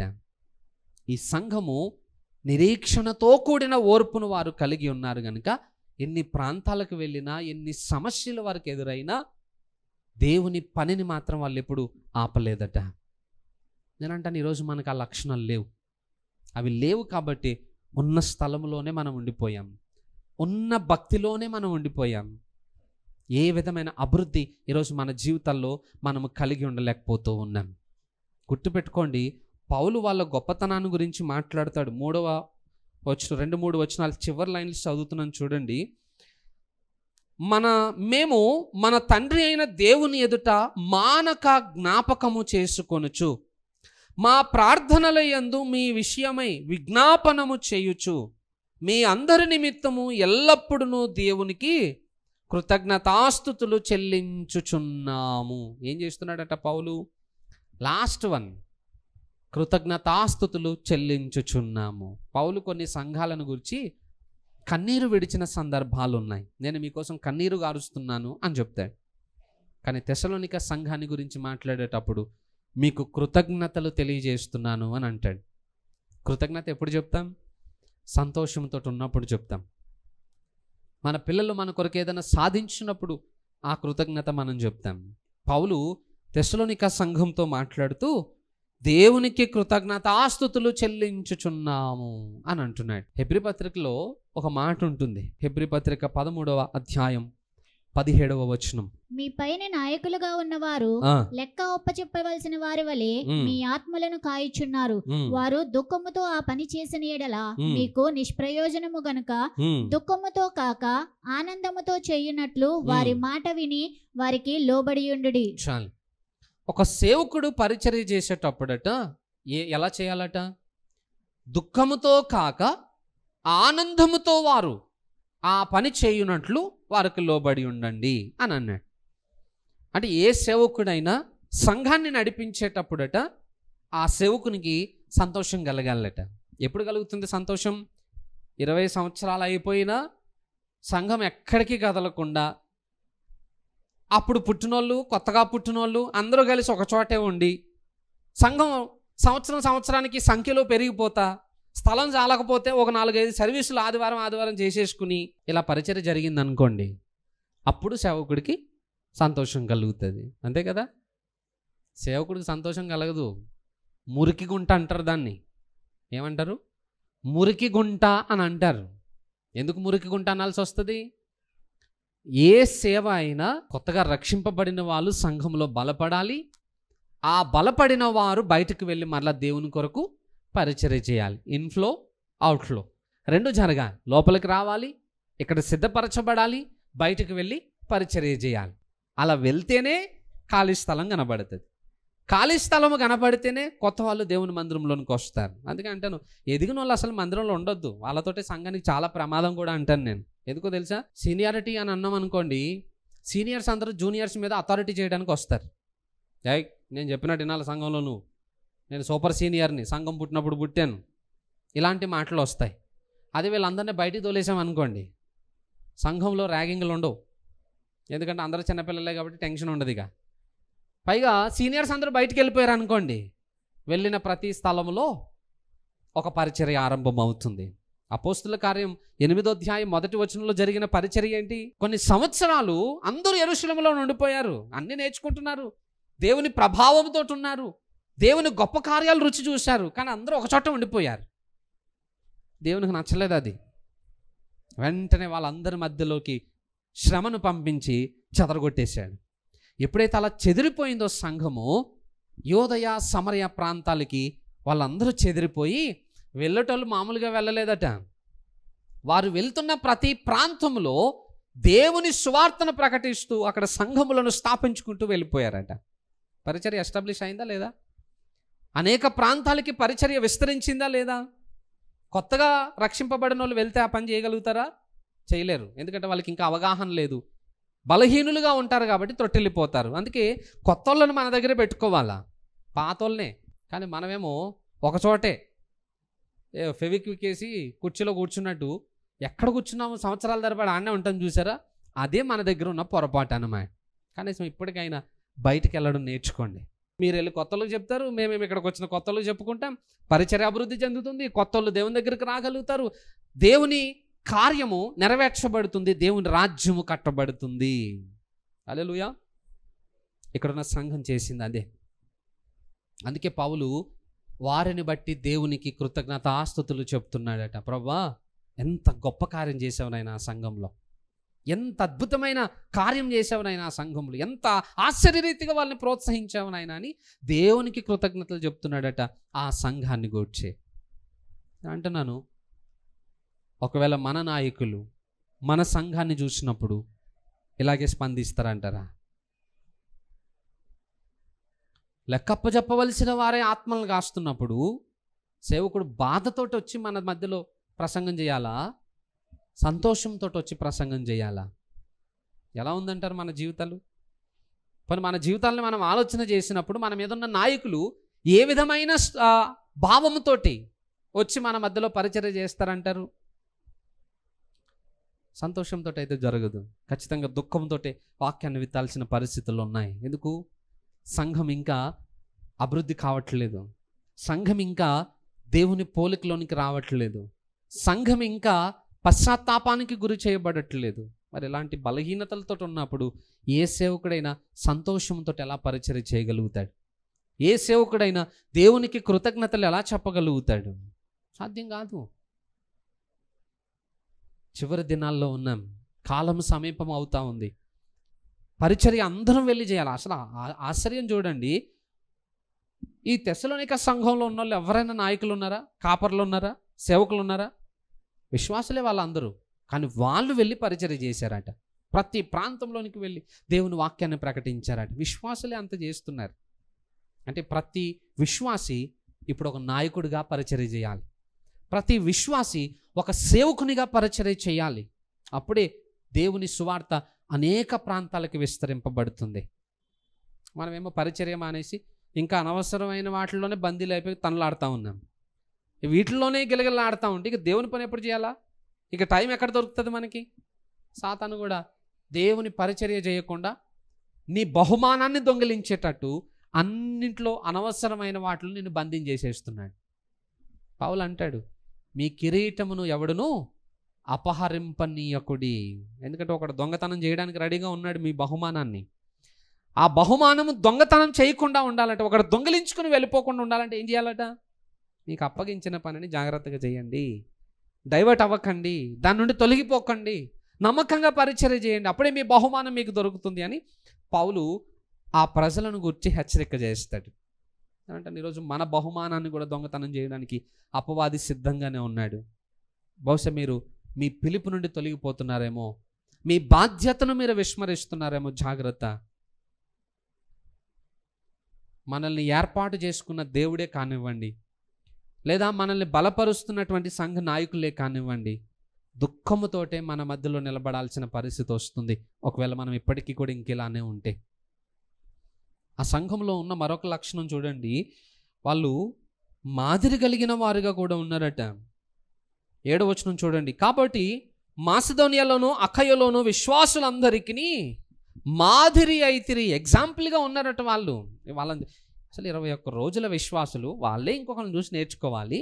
బట్ వాళ్ళు ఇంకొకరికి మోడల్గా ఉన్నారట. వాళ్ళని చూసి బుద్ధి తెచ్చుకోవాలి సార్. అసలు మనం వాళ్ళని చూసి సిగ్గు తెచ్చుకోవాలి సార్. మనం అసలు వాళ్ళని చూసి మనం పని నేర్చుకోవాలి సార్. తెస్సలోనిక సంఘాన్ని గురించి చెప్పుకుంటున్నారట అందరూ. ఎంత మాదిరిగా ఉన్నారండి వాళ్ళు, ఎంత జాగ్రత్తగా మనకు బుద్ధి నేర్పిస్తున్నారండి అని. ఏమంటారు, మనల్ని చూసి మన చుట్టూ ఉన్న వాళ్ళు అలా బుద్ధి తెచ్చుకోవాలి. అబ్బా, వాళ్ళని చూసి ప్రార్థన నేర్చుకుందాం, వాళ్ళకి లాగా వెళ్ళి సువార్తను ప్రకటిద్దాం, వాళ్ళకి లాగా మనం కూడా ఆసక్తి కలిగి ఉందాం, వాళ్ళకి లాగా మనం కూడా నమ్మకంగా ఉందాం. మనల్ని చూసి బుద్ధి తెచ్చుకోవాలి లోకం. ఎవరు తెచ్చుకుంటున్నారు? మనమే బుద్ధి నేర్చుకునే స్థితిలో ఉన్నామా? ఇక మనల్ని చూసి ఇంకొకరు ఎక్కడ నేర్చుకునే స్థితిలో ఉంది మన జీవితం? మాదిరి లేదు, పరిచర్య పట్ల ఆసక్తి లేదు. వాళ్ళకున్న ఇంకొక లక్షణం చూడండి, చివరిలో 9-10 వచనాలు చూడండి. మీ యొద్ద మాకెట్టి ప్రవేశము కలిగెను, అక్కడి జనులు మమ్మను గూర్చి తెలియజెప్పుచున్నారు. మరియు మీరు విగ్రహములను విడిచిపెట్టి జీవము గలవాడును సత్యవంతుడునగు దేవునికి దాసులగుటకును దేవుడు మృతుల్లో నుండి లేపిన యేసు అనగా రాబో ఉగ్రత నుండి మనలను తప్పించుచున్న ఆయన కుమారుడైన యేసు పరలోకం నుండి వచ్చినని ఎదురు చూచుటకును మీరేలాగో దేవుని వైపునకు తిరిగితరో ఆ సంగతి వారే తెలియజేయుచున్నారు. ఆ సంఘానికి ఇంకొక లక్షణం ఏంటంట? క్రీస్తు రాకడ కొరకు ఎదురు చూస్తున్నారట. ఎక్స్పెక్ట్ చేస్తున్నారు, ప్రభు ఎప్పుడు వస్తాడు, ఎప్పుడు వస్తాడు, ఎప్పుడు వస్తాడు, ఎప్పుడు మమ్మల్ని ఆ రాజ్యానికి తీసుకుని వెళ్ళిపోతాడు అనే ఆశతోటి వారు బ్రతుకుతున్నారట. నేను యథార్థంగా ప్రశ్నిస్తున్నాను, ఇక్కడ ఇంతమంది ఉన్నాం కదా, ప్రభు రాకడ ఎప్పుడు వస్తుందో అని ఈరోజు పొద్దున్న ఎవరైనా ఆలోచన చేసిన వాళ్ళు ఉన్నారు ఇక్కడ? ఈరోజే, ఆ రోజు కూడా వదిలేండి, ఏ రోజు ఆ రోజే, కానీ ఈరోజు పొద్దున్న లేచిన తర్వాత ప్రభు రాకడ ఎప్పుడు వస్తుందో అని ఎప్పుడైనా ఆలోచించారా? ఆలోచన లేదు కదా, రాదు కదా, రాదు. ఎందుకంటే లోకం విషయంలో ఇంకా సావలేదు మనం. లోకము విషయంలో వైరాగ్యం చెందినవాడే క్రీస్తు రాకడ కొరకు ఎదురు చూస్తాడట. ఈ లోకం పాపలోకం. దేవుడు తొందరగా ఎప్పుడు వస్తాడు, మనల్ని ఎప్పుడు తీసుకెళ్తాడు దేవుని రాజ్యంలోనికి, ఎప్పుడు ఆయన నిత్యత్వంలో ఆయనతో పాటు యుగయుగంలో ఆనందిస్తామో, ఈ ఆశ మనకు రావాలంటే ఫస్ట్ లోకం విషయమై మనం చచ్చిపోయిన వాళ్ళం అయి ఉండాలి. లోకంలో ఇంకా మన ఆశ ప్రేమ చచ్చిపోకపోతే ప్రభు రాకడ మీద అసలు దృష్టి ఎలా వెళ్తుంది చెప్పండి? ఎందుకంటే ఇంకా ఈ లోకం మీద ఆశ చచ్చిపోవట్లేదు మనకి. ఏం చూద్దాం, ఏం తిందాం, ఏం కట్టుకుందాం, ఏం సంపాదించుకుందాం, ఎక్కడికి వెళ్ళి ఎంజాయ్ చేద్దాం, ఎలా బ్రతుకుదాం, ఇదే తప్ప అయ్యో ప్రభు ఎప్పుడు వస్తావు నాయనా, ఇంకెంతకాలం నా విశ్వాసాన్ని కాపాడుకోవాలి, తొట్టిల్లిపోతామేమయ్యా, విశ్వాసాన్ని కోల్పోతానేమయ్యా, కాలు జారే స్థలంలో ఉన్నానయ్యా, ఎప్పుడు వచ్చినా చేయబట్టుకుంటావు నాయనా, ఎప్పుడు ఆ నిత్యత్వానికి నన్ను తీసుకెళ్తావయ్యా అని ఆశతో ఎప్పుడైనా ప్రతిరోజు జ్ఞాపకం చేసుకున్న సందర్భం ఏదైనా ఉందా? మనకు రావట్లేదు. ఇంకా జస్ట్ చిన్నపిల్లల సంఘం, పసిపిల్లల సంఘం అండి వాళ్ళు, 21 రోజుల సంఘం. వాళ్ళు అడుగుతున్నారట, ప్రభా ఎప్పుడు వస్తావు నాయనా, ఎప్పుడు మమ్మల్ని తీసుకెళ్తాం నిత్యత్వంలోనికి, ప్రభు రాకడ త్వరగా వచ్చేస్తుంది, సిద్ధపడండి అని అందరినీ ఎంకరేజ్ చేస్తూ, వాళ్ళు విశ్వాసంతో నిరీక్షణతో రాకడ కొరకు ఎదురు చూస్తూ ఎంత అద్భుతంగా వాళ్ళు బ్రతుకుతున్నారు. వాళ్ళతో పోలిస్తే మనం సీనియర్లమే కదా, ఎన్నో సంవత్సరాల నుండి వాక్యం వింటున్నాం కదా, మరి మన దృష్టి ఎందుకు పైకి వెళ్ళట్లేదు? ఎందుకంటే మన దృష్టి మన చుట్టూ ఉన్న వాటి మీదనే బంధించబడిపోయింది, దాంట్ నుండి బయటకు రాలేకపోతున్నాం. అబ్రాహాముని గురించి రాయబడి ఉంది, అప్పట్లోనే అబ్రహాము పునాదులు కలిగిన పట్టణాన్ని చూస్తూ ఉన్నాడట. మనకెందుకో రావట్లేదు. ఇంకా యోబు భక్తుడు కూడా అంటాడు, దేవుని కొరకు నేను ఎదురు చూస్తున్నాను అని. దయచేసి ఈరోజు మనం కూడా తెస్సలోనిక సంఘానికి ఉన్న లక్షణాలను సంపాదించుకుందాం. వాళ్ళు కూడా ఒక ఎగ్జాంపుల్గా ఉన్నారు, మాదిరికరమైన సంఘంగా ఉన్నారు. అంతేకాదు క్రీస్తు రాకడ కొరకు ఆశతో ఎదురు చూస్తున్నటువంటి ఒక సంఘంగా వాళ్ళు కనబడుతున్నారు. నాయకులకు సంతోషాన్ని కలుగు చేసే సంఘంగా వాళ్ళు కనబడుతున్నారు. దేవుని మీద ప్రేమను వాళ్ళు వ్యక్తపరుస్తున్నారు. ఒక దేవుని మీద ప్రేమ కాదు, మనుషుల మీద కూడా వాళ్ళకి ప్రేమ ఉందట. అయ్యో నా సహోదరులు, అయ్యో నా సహోదరులు వాళ్ళు నశించిపోతారేమో, నరకానికి వెళ్ళిపోతారేమో, వాళ్ళ కోసం నేను ఏదైనా చేయాలి కదా అనే ఆశ తమ చుట్టూ ఉన్న ప్రజల మీద కూడా వారు కలిగి ఉన్నారట. క్రీస్తు మీద వాళ్ళు ప్రేమ కలిగి ఉన్నారు కాబట్టి ఆ ప్రేమను బట్టి తమ చుట్టూ ఉన్న వారిని కూడా వాళ్ళు ప్రేమించగలుగుతున్నారు. ఆ ప్రేమతోటి వాళ్ళు వెళ్ళి సువార్తను ప్రకటిస్తున్నారు. అర్థమవుతుందా? అంత ఈజీ కాదండి. దేవుని వాక్యానికి లోబడడం అంటే అంత ఈజీ కాదు, చెప్పుకున్నంత ఈజీ కాదు, పాటలు పాడినంత సులభము కాదు. నీవు నాకు ఇచ్చే మహిమ ఎదుట శ్రమలు ఎన్నదగినవి కావు. పాట బాగుంది, శ్రమ వస్తే తట్టుకుంటామా? అసలు ఇప్పుడున్న శ్రమలు దేవుని మహిమతో పోల్చి ఓడ్చుకునేంత ఓపిక మనకుందా? ఎన్నిసార్లు తిట్టుకోలేదు చెప్పండి మనం? ఎందుకునైనా ఈ జీవితం నాకే ఎందుకు ఈ శ్రమలు ప్రభా, నన్ను ఎందుకు హింసిస్తావు? ఎన్నిసార్లు అలగలేదు, కోప్పడలేదు, దేవుని మీద సనుక్కోలేదు. పాటలు పాడడం సులభమేనండి, పెద్ద కష్టమేం కాదు. రాగం వస్తే చాలు పాడేయచ్చు. కానీ ఏది పాడుతున్నామో అది స్పృహలో ఉండి గ్రహించినప్పుడు సిగ్గు అనిపిస్తుందట. వాక్యం కూడా చదవడం ఈజీనే, బట్ చదివిన దాన్ని అప్లై చేసుకోవడం చాలా కష్టం. వాళ్ళకి తెలుసు వాక్యానికి లోబడితే ఏం కోల్పోవాల్సి వస్తుందో, ఎన్ని కోల్పోవాల్సి వస్తుందో, ఎన్ని శ్రమలు అనుభవించాల్సి వస్తుందో కూడా ఈ సంఘానికి తెలుసు. అయినా వాళ్ళు మానలేదట. వాక్యం కొరకు లోబడ్డారు, వాళ్ళు నిలబడ్డారు. వాళ్ళు ఈరోజు మనకు కూడా అటు స్వభావం రావాలి. దేవుని వాక్యం కొరకు నిలబడడం నేర్చుకోగలగాలి. నిజంగానే కొంతకాలం మనం ఓపిక పడితే దేవుని రాజ్యంలో మనము స్వాస్థ్యాన్ని పొందగలుగుతాం. బట్ మనకి ఈరోజు అది రావట్లేదు మన జీవితంలో. ఆ లోపము మనలో సరిదిద్దబడాలి. కొన్నిసార్లు కొన్ని కోల్పోవాల్సి వస్తుంది.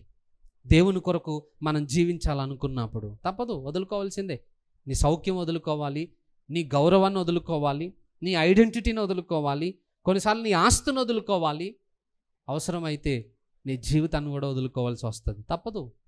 దేవుని వాక్యాన్ని నెరవేర్చాలనంటే కొన్నిసార్లు ఎన్నో త్యాగం చేయాల్సిన పరిస్థితులు వస్తాయి. అవన్నిటిని త్యాగం చేసుకోవడానికి నువ్వు ఇష్టపడితేనే దేవుని కొరకు నిలబడగలుగుతావు. అవేవి కాదన్నప్పుడు దేవుని వాక్యాన్ని మనం ఎప్పటికీ కూడా నెరవేర్చలేము. అక్కడున్న ప్రజలు, వాళ్ళకి తెలుసు మేము వెళ్ళి దేవుని వాక్యాన్ని ప్రకటిస్తున్నప్పుడు చాలా కోల్పోవాల్సి వస్తుంది కదా, చాలా మేము వదులుకోవాల్సి వస్తుంది కదా, చాలా నష్టపోతాం కదా అని తెలిసిన వాక్యానికి లోబడ్డారు. సమాజంలోనికి వెళ్ళి దేవుని స్వార్థను ప్రకటించారు. మరి మనమేం లోబడుతున్నాం దేవుని వాక్యానికి? మనకి ఎలా ఉంటుందనంటే, అన్నీ కోల్పోయినా పర్వాలేదు, ఒక ఆత్మనైనా సంపాదించాలి అనేది దేవుని సిద్ధాంతం. ఎంతమంది పోయినా పర్వాలేదు కానీ నాకు కావాల్సినవన్నీ మాత్రం నేను లాక్కోవాలనేది మన సిద్ధాంతం. మీరు ఒకసారి తెస్సలోనిక ఆ పత్రిక చూడండి, వాళ్ళ ఫాలోయింగ్ చూడండి ఒకసారి. పరిశుద్ధాత్మ వలన కలుగు ఆనందముతో గొప్ప ఉపద్రవమందు మీరు వాక్యమును అంగీకరించి. ఎప్పుడు వాక్యాన్ని యాక్సెప్ట్ చేశారట? మనకులాగా అన్ని పరిస్థితులు అనుకూలంగా ఉన్నప్పుడా? మనకులాగా అన్ని బాగున్నప్పుడు వాక్యానికి లోబడ్డారు వాళ్ళు. గొప్ప ఉపద్రవమందు, చాలా కష్టాలు ఉన్నాయట. అన్ని భయంకరమైన కష్టాలు వాళ్ళకు వచ్చినప్పుడు కూడా దేవుని వాక్యమును వాళ్ళు అంగీకరించారట. అంత కష్టాలలో కూడా దేవుని వాక్యానికి వాళ్ళు ప్రాముఖ్యతనిచ్చారట. పైగా వాళ్ళు చెప్తున్నారు, మమ్మును ప్రభువును పోలి నడుచుకొంటిరి. ఎవరిని ఫాలో అయ్యారట వాళ్ళు? దేవుణ్ణి, పౌలుని. ఎలా సాధ్యమైంది? అటు దేవుణ్ణి ఇటు మనుషుల్ని ఎలా ఫాలో కాగలుగుతున్నారంటే, పౌలు కానివ్వండి, ప్రభువు కానివ్వండి, వాళ్ళిద్దరూ ఒకటే రూట్లో ఉన్నారు కాబట్టి ఫాలో కావడం ఈజీ అయింది. ఇప్పుడు మన వెనకాల ఉన్న వాళ్ళు మనల్ని ఫాలో కావాలనుకోండి, మనల్ని ఫాలో అవుతారా, ప్రభువుని ఫాలో అవుతారా? ప్రభు సిద్ధాంతం వేరు, అన్నీ పోయినా పర్లేదు, ఒక్కనైనా సంపాదించిందని. మన సిద్ధాంతం వేరు, అన్నీ సంపాదించుకోండి, ఒకరిని పోగొట్టుకున్నా పర్లేదు అని. ఇప్పుడు మనల్ని వెంబడించాలా, ప్రభువుని వెంబడించాలా చెప్పండి? ఎవరిని వెంబడించమంటారు? ఇప్పుడు చెప్పగలుగుతామా? 20 సంవత్సరాల పరిచర్యలు, పోని నన్ను బోలు నడుచుకోండి, పోనీ నేను ఇగో వీళ్ళకి మాదిరిగా ఉన్నాను, వీళ్ళకి బుద్ధి నేర్పించే స్థితిలో ఉన్నాను అని చెప్పగలిగిన స్థితిలోకి మనం వచ్చామా? లేదు ఇంకా. ఎందుకంటే మన సిద్ధాంతాలు వేరు. అంటాను, మనము అనేటువంటి ఆ స్వభావాన్ని మనం విడిచిపెట్టకపోతే, మన లాభ సంపాదన కొరకే మనం ఇంకా ఆలోచిస్తున్నట్లయితే జీవితంలో ఎప్పటికీ దేవుని చిత్తాన్ని నెరవేర్చలేరు మీరు. పైగా మీరు దేవుని పరిచర్యను పాడు చేస్తారు కూడా, నిజంగా చెప్తున్నాను.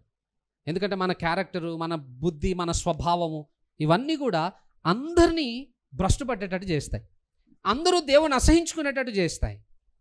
ఎందుకంటే మన క్యారెక్టర్ సరిగా లేకపోతే క్రీస్తును అనుసరించే వాళ్ళమని చెప్పుకుంటున్న మనల్ని బట్టి లోకం నిజంగానే ప్రభువుని దూషిస్తుంది. కానీ ఇక్కడ ఉన్న సంఘం అలా కాదు. మరి వాళ్ళు ప్రభువుని పోలు నడుచుకున్నారు, పౌలుని పోలు నడుచుకున్నారు. అందుకే మాసిదోనియా, అఖయ ప్రతి స్థలంలో ఉన్న సంఘాలకు వీళ్ళు మాదిరికరంగా కనపడ్డారట. అది గొప్ప సంఘం. మరి ఈరోజు మనం ఎలా ఉండాలనుకుంటున్నాం? ఇన్ని మంచి లక్షణాలు ఈ సంఘంలో ఉన్నాయి. అందుకే సంఘమును గురించి పౌలు ఆనందంతో దేవునికి కృతజ్ఞతలు చెప్తున్నాడు. ఈరోజు మనం కూడా ఆ స్థాయికి రావాలి. మనం కూడా ప్రతి ప్రాంతంలో మాదిరికరంగా బ్రతకాలి. దేవుని వాక్యాన్ని ప్రతి ప్రాంతానికి మనం మోసుకుని వెళ్ళగలగాలి. అప్పుడే దేవుని రాజ్యం కట్టబడుతుంది. అంతేకాదు, ప్రజల రక్షణ కొరకు సమస్తమును నువ్వు కోల్పోవడానికైనా ఇష్టపడాలి. ఏం పోయినా పర్వాలేదు, పోనీయండి. డబ్బు పోతుందా, పోనీయండి, నష్టమేముంది? ఒక ఆత్మ కంటే డబ్బు విలువేం కాదు కదా. మీ గౌరవం పోతుందా, పోనీయండి. ఒకడు రక్షింపబడడం కంటే మన గౌరవం గొప్పదేం కాదు కదా. మరి అన్నీ పోయినా పర్వాలేదు, ఒక ఆత్మను సంపాదించే ప్రయత్నాలు చేయండి. అంతేగాని మన శరీర స్వభావాన్ని బట్టి తోటి వారిని పోగొట్టుకోకండి. ఎందుకంటే మీ చుట్టూ ఉన్న వాళ్ళని దేవుడు మీకు అప్పగించాడు. అదే 2వ అధ్యాయం 3వ వచనంలోను 4వ వచనంలోను పౌలు అంటాడు, ఈ పరిచర్య చేయుటకు మేము దేవుని వలన యోగ్యులమని ఎంచబడినందున.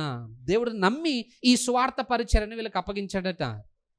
అయ్యో, నేను నమ్ముతున్నానయ్యా, నీకు అప్పగిస్తున్నాను, ఈ బాధ్యత ఇది చాలా విలువైనది, ఎవరికి పడితే వాళ్ళకి అప్పగించలేనిది, దీన్ని జాగ్రత్తగా నువ్వు కాపాడు, జాగ్రత్తగా దీన్ని నెరవేర్చు అని దేవుడు వారిని నమ్మి ఆ పరిచర్యను అప్పగించాడట. పౌలు అంటాడు, దేవుని వలన మేము యోగ్యులమని ఎంచబడినందున ఈ పరిచర్య మేము చేస్తున్నాం. ఈరోజు మన చుట్టూ ఉన్న వాళ్ళందరినీ దేవుడు మనల్ని నమ్మి మనకు అప్పచెప్పలేదా? మన బంధువులో, మన స్నేహితులో, మన ఇరుగు పొరుగు వాళ్ళలో వీళ్ళందరినీ దేవుడు నీకు ఎందుకు అప్పచెప్పాడు? నిన్ను అనాథగా ఎందుకు వదిలేలేదు దేవుడు? నీ చుట్టూ ఎంతమందిని ఎందుకు ఏర్పాటు చేశాడు? మరి ఫాలోయింగ్ మనం మామూలు వాళ్ళు అనుకుంటారంటే, మా టాలెంట్ ఏమైనా మామూలుదా, మరి ఆ మాత్రం ఫాలోయింగ్ ఉండదా అని గొప్పగా చప్పట్లు కొట్టుకుంటాం మనం. నేను అంటాను, ఫాలోయింగ్ గురించి చెప్పుకోవడానికి కాదు నీకు ఇంతమందిని ఇచ్చింది, వాళ్ళందరినీ ప్రభువు కొరకు సంపాదిస్తావని ఇచ్చాడు. నీ ద్వారా వాళ్ళందరూ ప్రభు యొద్దకు రావాలని దేవుడు వాళ్ళని అప్పగించాడంట.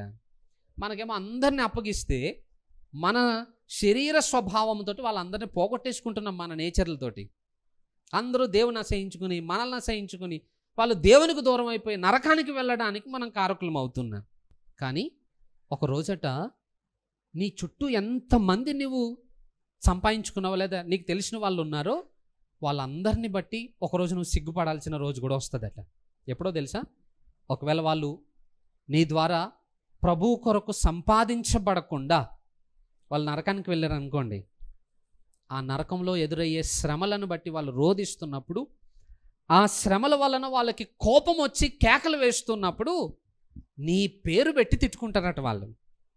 ఎన్ని సంవత్సరాలు నీతో ఉన్నాను నేను, ఎన్నిసార్లు మన ఇద్దరం మాట్లాడుకున్నాం, ఎన్నిసార్లు మన ఇద్దరం కలిసి ప్రయాణాలు చేశాం, కలిసి పని చేశాం, ఒక్కసారి కూడా నాకు దేవుని గురించి చెప్పాలనిపించలేదా నీకు? చెప్పుండుంటే ఈరోజు నేను ఇక్కడ పడి ఉండేటోని కాదు కదా, యాతన పడేటోని కాదు కదా అని నీకు ఎంతమంది నువ్వు తెలుసు అనుకుంటున్నావో, ఎంతమంది నీకు ఫాలోయింగ్ ఉందనుకుంటున్నావో, అలా తెలిసి అన్న వాళ్ళు ఎంతమంది నరకానికి వెళ్ళిపోయారో అక్కడ ఉన్న వాళ్ళందరూ నీ పేరు పెట్టి కేకలు పెట్టి నేను తిడతా ఉంటారట. ఇక నీకు భూమి మీద ఎంత ఫాలోయింగ్ ఉంటుందో నీ పేరు నరకంలో అంత ఫేమస్ అయిపోతుంది, ఇక అంత గట్టిగా వినపడుతుంది నీ పేరు. ఇప్పుడు చెప్పండి, ఇక్కడ ఉన్న వాళ్ళలో ఎవరి పేరు ఎక్కువ వినపడుతుందో? ఎవరి పేరు ఎక్కువ వినపడుతుంది అంటారు నరకంలో? తిట్లతోటి ఒకళ్ళని మించి ఒకళ్ళు తిట్టుకుంటారట అక్కడ మన పేరు పెట్టి. ఆ పరిస్థితి ఎందుకు వస్తుంది? మనం భూమి మీద చేయాల్సిన పరిచర్య నమ్మకంగా చేయకపోతే మనకి అనుగ్రహింపబడిన వారిని మనం కోల్పోతాం కదా. అలా కోల్పోయినందుకు వాళ్ళందరూ మనల్ని తిట్టుకుంటారట. ఎంత తిట్టుకున్నా వాళ్ళని మళ్ళీ తిరిగి మనం దేవుని కొరకు సంపాదించలేం. ఇదే అనుకూల సమయం, ఇదే మంచి అవకాశం. మమ్మల్ని తిడతారండి వాళ్ళు, తిట్టండి, తిట్టనియండి. 2 తిట్లు తినడం వల్ల నీకు ఏం నష్టం జరగదు. అమ్మో మేము లాస్ అయిపోతామని, అయిపోండి, ఏం కాదు, ఉన్నదంతా పోగొట్టుకోండి, నష్టం ఏమి లేదు. కానీ ఒకరిని సంపాదించుకునే ప్రయత్నం చేయండి, ఏదైనా చేయండి, కానీ మీ చుట్టూ ఉన్న వారిని ప్రభు కొరకు సంపాదించండి. అది మనం ఈ భూమి మీద బ్రతుకున్నప్పుడు చేయాల్సిన పరిచర్య. హల్లెలూయా. శ్రమ పడతారా? పడదాం. యేసు ప్రభు పడిన శ్రమ కంటే ఇప్పుడు మనం పడే శ్రమలు పెద్ద ఏం కాదు. అవమానాలు ఎదుర్కొంటున్నారా? ప్రభు పడిన అవమానాల కంటే మన అవమానాలు గొప్ప ఏం కాదు. నష్టపోతున్నారా? ప్రభువు నష్టపోయిన దాంతో పోల్చుకుంటే మనం నష్టపోయింది ఎక్కువేం కాదు. మీరు ఏదైనా చెప్పండి, దేవునితో పోలిస్తే మనం పోగొట్టుకునేది, మనం కోల్పోయేది, మనం ఎదుర్కొనేది ఏది ఎక్కువ కాదు. అందుకే వెళ్ళండి, దేవుని గురించి చెప్పండి, ప్రజలను దేవుని కొరకు సంపాదించండి. అప్పుడు దేవుడు మనల్ని బట్టి సంతోషించగలుగుతాడట. హల్లెలూయా. కనీసం ఇప్పటి నుండి అయినా ప్రయత్నం చేద్దాం. బయటికి వెళ్దాం, వాక్యాన్ని మోసుకుని వెళ్దాం. అనవసరమైన చెత్తా చెదరం మోసుకెళ్ళి వేరే వాడి జీవితాన్ని పాడు చేసేదానికంటే వాక్యాన్ని మోసుకుని వెళ్ళండి, ఒకరి జీవితం బాగుపడుతుంది. అప్పుడు మనం కూడా తెస్సలోనిక సంఘాన్ని పోలి నడిచిన వారం అవుతాం. ఆ జీవితము దేవునికి మహిమను కలుగు చేస్తుంది. మంచిది, కొద్ది మాటలు దేవుడు దీవించును గాక. తల వంచుదాం, కళ్ళు మూసుకుందాం, ప్రార్థన చేసుకుందాం.